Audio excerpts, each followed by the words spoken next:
Congressman, welcome in. Merry Christmas, and thank you for joining us as always. Merry Christmas to you, and it's awesome to be with you. And man, I know it's Christmas, the holidays. Everybody is correctly and rightly focused on the reason for this holiday. They're focused on their family, but I can tell you there's a lot happening in Washington, D.C., or, even though we're not in Washington, D.C. I mean, I've been on the phone all morning. The train is rolling, man. There's a lot going on. Absolutely. So I was surprised to see some people taking shots at you. I couldn't figure out anything why during all this continuing resolution. So what did we gain here, if anything? Well, here's what we gained. We had a 1,500-page monstrosity that was, made by the swamp for the swamp, right? And, of course, me, Freedom Caucus adjacent, as we call them, were, raising the red flags and trying to, quite honestly, raise hell about it and get some attention and stop that thing from happening. Understand, we've known since September how this was going to end, right? It's the same old thing, the Christmas omnibus, everything's in there, what's called a four corners deal. I don't know if your listeners know that, but that's the leadership in the House on the majority and minority side, the leadership, and then they decide everything, and then they just throw it down in front of you. You vote yes or no. If you vote no, of course, you're accused of shutting down the government. That's why they do it that way. All that stuff was just heading right down the tracks, and we're stomping our feet as usual. Well, Vivek, Elon, they start social media presence on this thing, and then the president gets in, and within the hours, that thing's completely off the rails. Now, it's all in the context of, we're running out of time because, on midnight on Friday night, the government allegedly runs out of money. 85% of government's still funded, but it's going to be called a shutdown, and the politics is that. Understand that Democrats want the shutdown. Yes. They don't want to vote for it, but they want the shutdown because they want to muck up the works for next year, Trump's inaugural. They would keep a shutdown for 60 days if they could, just to screw that all up. That's their plan. The other thing is that, look, we have members that aren't returning to Congress. They've either lost their elections or they've retired. And it's called a jailbreak. Everybody's going to leave town. And the speaker's worried about that, rightly so, because you don't know what your votes are from minute to minute. I mean, somebody that's here now has got a plane ticket, and they have no reason to ever come back, and they're not coming back. So you can't make them, and so the pressure is relentless, which is quite honestly why this is set up this way. Washington knows all this, and they set it up so they get what they want. Well, that whole thing blew up, obviously, and then we're in some kind of negotiation to keep the wheels on. And for people like me, look, I don't like these continuing resolutions, but at this point, it's the best thing going because we can get our keep spending the same level and all that stuff, which should make the Democrats happy. That's what they voted for. That's where we're spending. And then we get, Trump in office, and we have a Republican House and a Republican-led Senate, even by small majorities.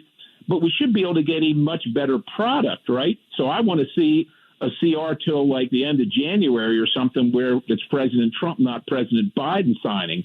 Well, quite honestly, it's a bunch of members of both sides, but you got to understand, every time Republicans ask for something, whether it's warranted or justified or not, it doesn't matter. The Democrats ask for something too. So Republicans are asking for things. Well, Democrats are upping the ante, and away we go. And then the president, like within hours, throws down this clean debt ceiling thing. Well, I got to tell you, a bunch of us, we don't vote for clean. So what a debt ceiling, your credit card bill, you have a credit card limit of $5,000 and you run up against the limit. You just keep buying stuff. You're not paying for it. You're not keeping up with the minimum payments or whatever. And so you say, I want to raise it to $10,000. It doesn't mean you're spending from the 5 to the 10, but it means you could. And it's the only leverage we have. And quite honestly, over the last 20 years, these debt ceiling increases have become more and more common. They didn't exist before that because people weren't stupid and cared about bankrupting the country. They don't care about that now. Yeah, is it fair to say, I'm in that camp, the only metric we have against the Democrats here is some kind of debt ceiling.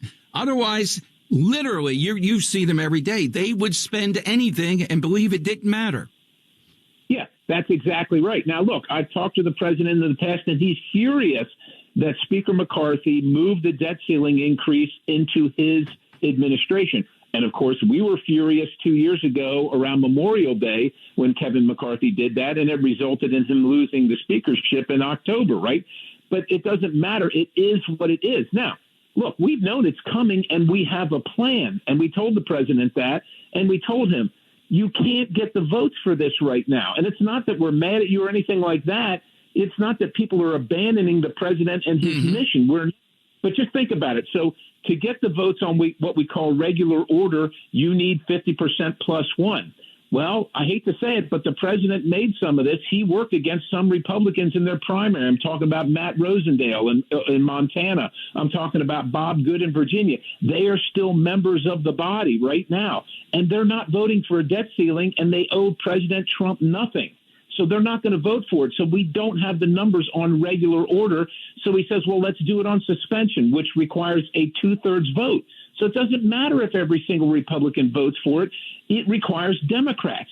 And Democrats are not giving the debt ceiling away without getting something spectacular for it, which is more spending. So we told him it's not that we're mad at you. It's not that we're trying to thwart your agenda. We are with you. We have a plan, but this one's not going to happen. And, of course, Speaker Johnson put it on the floor anyhow. And, of course, it failed just like we told him it would. It just would not. It can't, mathematically, it can't happen right now. So, we had a negotiation, and we're going to be back at it under a thing called reconciliation. And these are all Washington terms. Here's the only thing you need to know about reconciliation.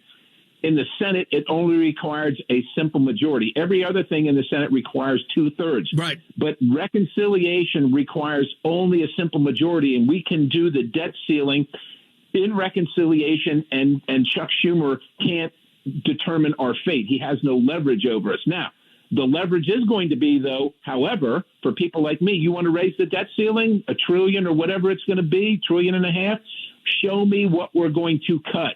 Because every 100 days we add $1 trillion to the debt and the deficit. And, whether it doesn't matter what you're buying, it's all costs more. And it's because of the government. It's the federal level spending that makes everything cost more. If President Trump wants prices to come down, and we all know he does, and we are standing shoulder to shoulder beside him, we have to deal with the debt ceiling. But the way to deal with it is to show us what we're going to get rid of. Where are the savings? And that has to come from Congress. That can't come from DOJ. That has to come from Republicans and Democrats. Democrats aren't going to vote for any of that. So Republicans have got to be able to stick together and stand shoulder to shoulder and say, this is where we're taking this country. We are tired of bankrupting it, and we're going to stop. That's what has to happen. And again, the reason for listeners, Congressman Scott Perry with us, they keep this relatively secret, the four corners that you talked about. Is that why, and again, Trump had the presidential election to win, and then after that, there's some details. But rather than the 11th hour, could something have been done if, say, in mid-November, they were pressuring on this? Yeah, we from September on. Remember, the federal spending year ends the end of September. That's why we did this continuing resolution to get into December. You can start the very next day and get a vote and end all this madness. But Washington knows that the pressure is what gets people to vote for good things or bad things. And so there's every impetus to move it to right before Christmas because they want the pressure. But there's nothing stopping us from doing it correctly before that. And that's why we were beseeching Johnson, the speaker, let's have a vote now and let's get some good things and let's move it into the President Trump's term now. Let's get the votes. But, Democrats aren't going to help you. And so it requires all Republicans. And it's just like I told him earlier this week. I sent him a message. As long as Republicans keep asking for things, Democrats are going to demand something in return. Quit asking for stuff. That's a great point. Now, as far as Speaker Johnson here, we get all kinds of back and forth. Are you in his camp? Do you need to get some assurance from him to continue as Speaker?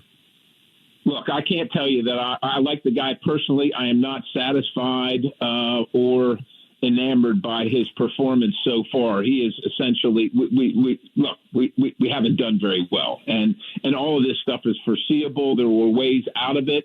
And I didn't say it was easy, but it takes leadership, and he just has not exercised that. Now, at the same time, here are the dynamics. He could lose the speakership and then leave Congress, and we're down one in a 2-vote majority. So that doesn't make that real. Yeah, exactly. He's a guy. There are things that conservatives didn't get through the normal process that we could get through negotiation with him for votes for speaker. And I hate to say it, but that's all the leverage of Washington, D.C., whether we like it or not. That's always part of the equation. But here's the reality. We already have 2 announced Republican votes against him, which is going to make it exceedingly difficult for him to become speaker. The only person on the planet that might, and I say might, it's real, that might be able to save Mike Johnson as Speaker of the House is Donald Trump. Right. But the question is he interested in doing anything? Is he satisfied with the Speaker's performance? Does he want him to be the Speaker? None of that is known right now. And, of course, it's the holidays. Everybody's distracted. But this conversation that we're having regarding everything that we're talking about on this call, I can tell you is happening in earnest, not in the halls of Congress, but across the airwaves between congressional members and the new administration. I hear you. Parting question, and if you can't answer, because you may not know, or we don't want to put you on the spot. We're huge fans of Jim Jordan, and I thought where he's positioned, the Freedom Caucus would be in league with them, and also so-called more moderate members. I don't see what happened when he was up for speaker. What was the objection? The objection is that the swamp doesn't want Jim Jordan or anybody like Jim Jordan. So most notably, it wasn't the moderates that were opposed to him. It was what we call the appropriators. I don't know if people in your audience, sure, but in Washington, we say there are Republicans, there are Democrats, and there are appropriators. The appropriators don't want anybody messing around with their hands on the cash box. Okay. I got you. Well, there's going to be a big disruption here with the disruptor in chief with President Trump. And a lot of these people in the cabinet are going to be disruptors, I think, mostly in a very good sense. Your constituents, your voters, Scott Perry, what do they think of someone like RFK Jr.? Are they pretty much on board as far as the knowledge base out there about him, would you say? Yeah, I will tell you this. I think one of the underestimated items or subjects in this last election was the Make America Healthy argument. Yep. And that has been one of the unseen freight trains that have run across not only Pennsylvania, but across the electorate. America recognizes that we are not healthy. We're paying more for health care, and we have worse outcomes that we're struggling with chronic diseases. Most people are medicated in some way, even the very young. And they're saying something is wrong here. What's happening? And they want someone to do something about it. And with RFK's background and his rhetoric, and now Trump echoing many of the same things, they're very interested. I think that the American people don't know what the answer is, but they do know that something's wrong and they want it addressed. Absolutely. Thank you so much for coming on today. We're going to start a great new year, and we love having you on, as always, Brigadier General Scott Perry. God bless you. Thank you. Have a Merry, Merry Christmas. Thank you, Scott Perry.